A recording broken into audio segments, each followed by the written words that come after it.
Okay, here's the starter. So have a look at the question. So the hardest bit, I think, is you've got to choose a value to start. You're not told the value to start for part B. So pause the video, have a go at the starter. Okay, here's your answer. So obviously x to the 5 is shaped like this, but you know that it's going to have a really steep gradient because when x equals 1, y will equal 1. But when x equals 2, y is going to be 2 to the 5. So when x equals 2, y will be 32. You know, when x equals 3, y is going to be 125. It's going to have a really steep gradient. Now, that should help you decide what your value is going to be for choosing your iteration in part B. So in part B, obviously, you can put it into your calculator and get the solution. But to stop you doing that, they've asked for you to show each iteration that you've done in getting there. So if you chose 0 as your starting value, these would be the values you would get. If you chose 1, these would be the values. If you chose 2, 3, and here's your final answer. So what we're going to look at today is iteration diagrams. Now this is a topic that used to be on our further maths A level, but it's now on your normal A level. But it's reasonably straightforward if you follow the rules. So what we're going to look at today is about drawing the iteration you are doing on a graph. To do an iteration, we've said that you have to write your equation in the form x equals another function of x. What iteration is trying to do is find the value of x, which is going to solve that. To solve this on a graph, you would introduce y. You would draw the graph of y equals x, and you would draw the graph of y equals this function of x. So you would draw them on your graph, and where they cross will be the solution to that equation, that x value. So it looks like this.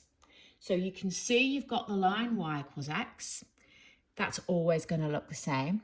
I've drawn a general function here, right? It could be anything. So I've drawn y equals g of x. I've drawn that in the green. Here's the solution, and it's this x value that's the solution. You're just going to be using these values of y. There isn't a y in the question. You're just using it to get there. So what you do on your diagram is you'll be given, or you will choose your first value of x. Obviously we call that x1. And what happens is that gets substituted into the curve and you get a y value out. Now that y value becomes your new iterate, your x2 value.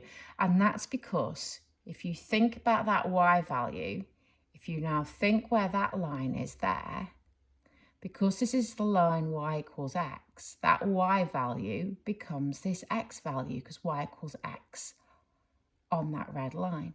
So that's going to be x2. And if you have a look at this diagram here, you can see it a bit better. So again, here's your first iterate going into your curve. Out comes the y value. And what you do when you do iteration is you put that new value back in to your curve. So here's your x value, your new x value. That's now going to go into your curve to get that value there, and you read off and so on and so on, and you will gradually approach your solution where they cross. We say that as the iteration approaches the solution, it converges to the root. Sometimes this does not happen, but we're not going to look at today. We will be dealing with that in tomorrow's lesson. Right, it's two types of iteration graph. The first one is called a staircase diagram. And what happens in a staircase diagram, your iteration approaches the root from one side. It can approach it from the left, it can approach it from the right, but it only approaches from one side. So here what's happening, it's gone into the curve, new iterate, goes into the curve, new iterate, goes into the curve, and eventually it's arrived at the solution, that x value there. So you can have a staircase that goes up, or you can have a staircase that goes down. Your second type of iteration is what we call a cobweb diagram. Now, the cobweb diagram looks like a spiral.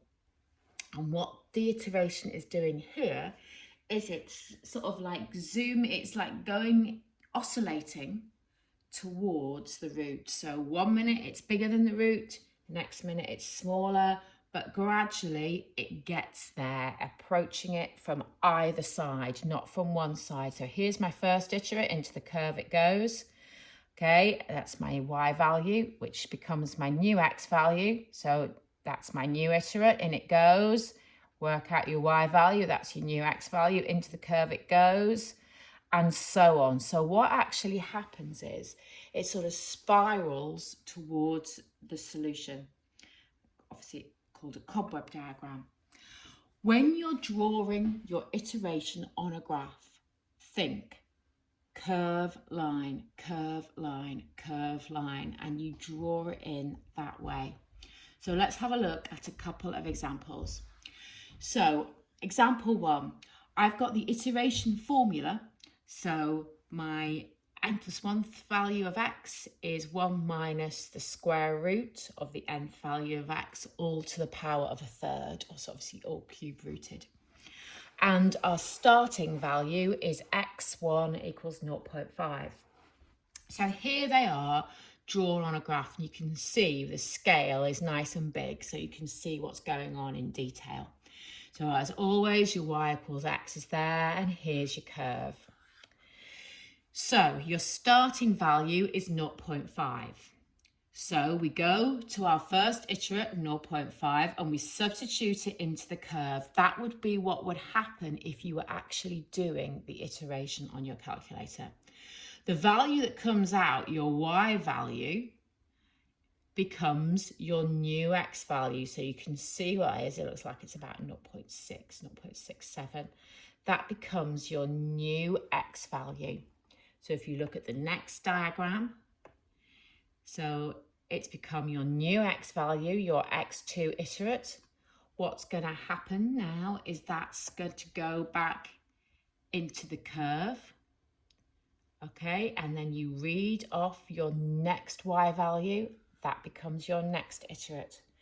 And on and on and on. And you can see what's happening here is that you are spiraling towards the root, the intersection. This is a cobweb diagram, a good example of a cobweb.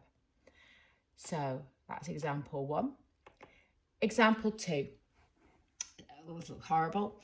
So you've got the iteration where you've got the n+1th iterate is the cubed root of 2 to the power of the x, of x.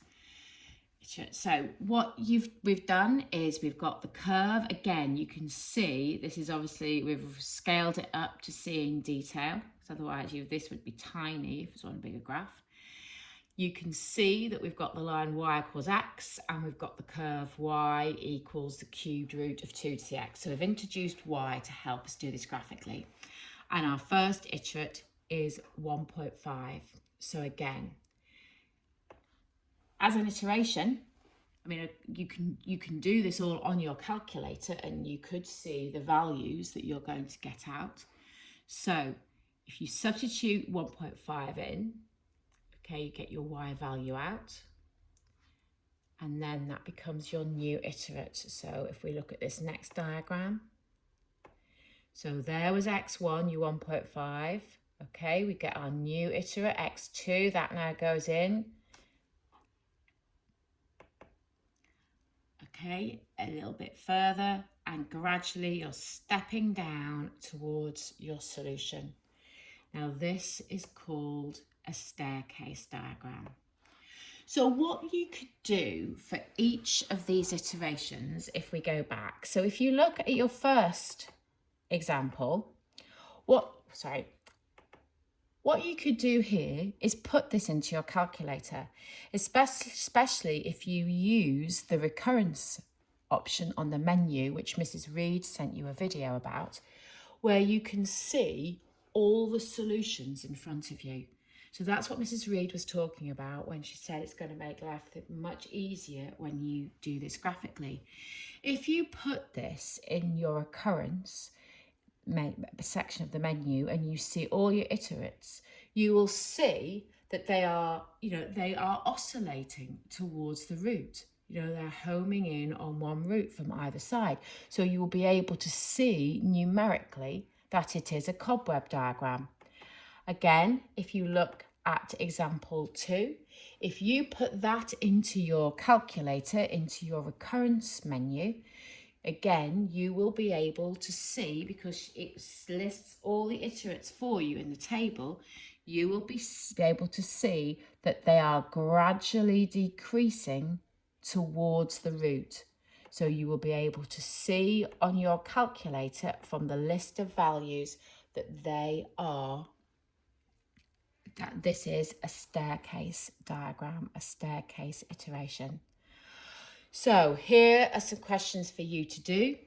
So you've got question 1 here. Again, it's something you might want to print out, or if you can download the PDF, you could maybe get your drawn using your computer packages. So question 1, what type of diagram? And question 2, what type of diagram?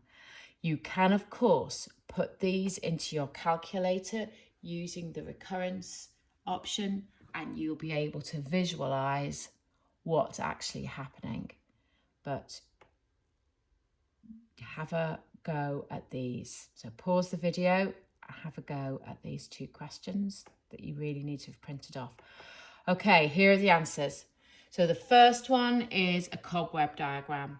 So it is obviously great for you to do the recurrence using your recurrence on your calculator, but they are asking for you to show the cobweb diagram. So that's a cobweb diagram.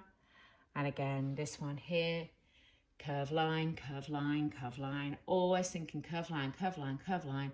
It's a staircase diagram. And again, if you put that iteration into your calculator in recurrence, you will see the values approaching your solution.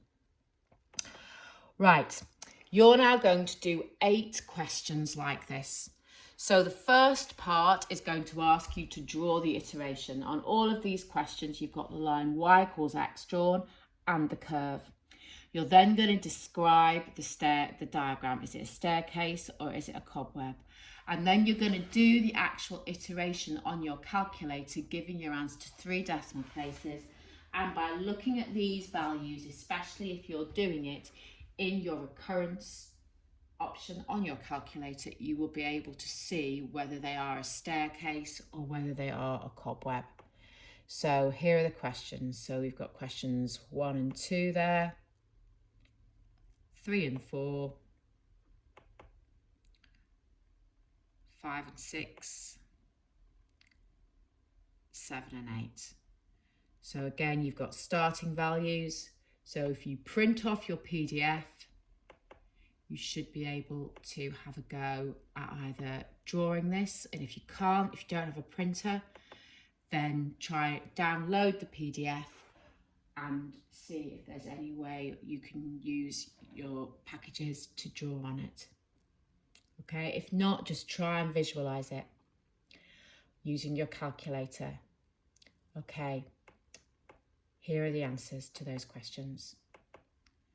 So you've got your cobweb and your staircase, and your answers to 3 decimal places. Okay, you've got your cobweb, your answer, your staircase. Okay, and you can see here, I've given up writing it down. So here, obviously, you've got a cobweb. And your answer, 674.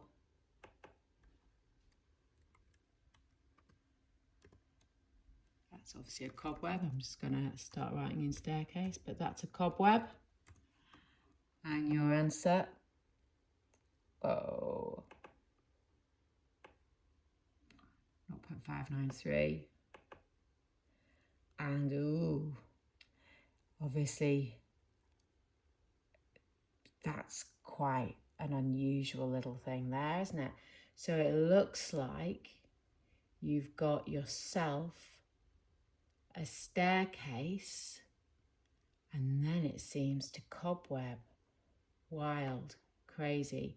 Now, actually, if that's so, I found these questions on the internet, and he's obviously the bloke that's done this from his website. Was obviously had his mind blown by this one.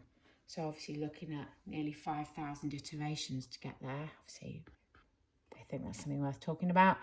And here, your last one, you've got yourself a staircase. Okay, and a solution to 3 decimal places. Well done.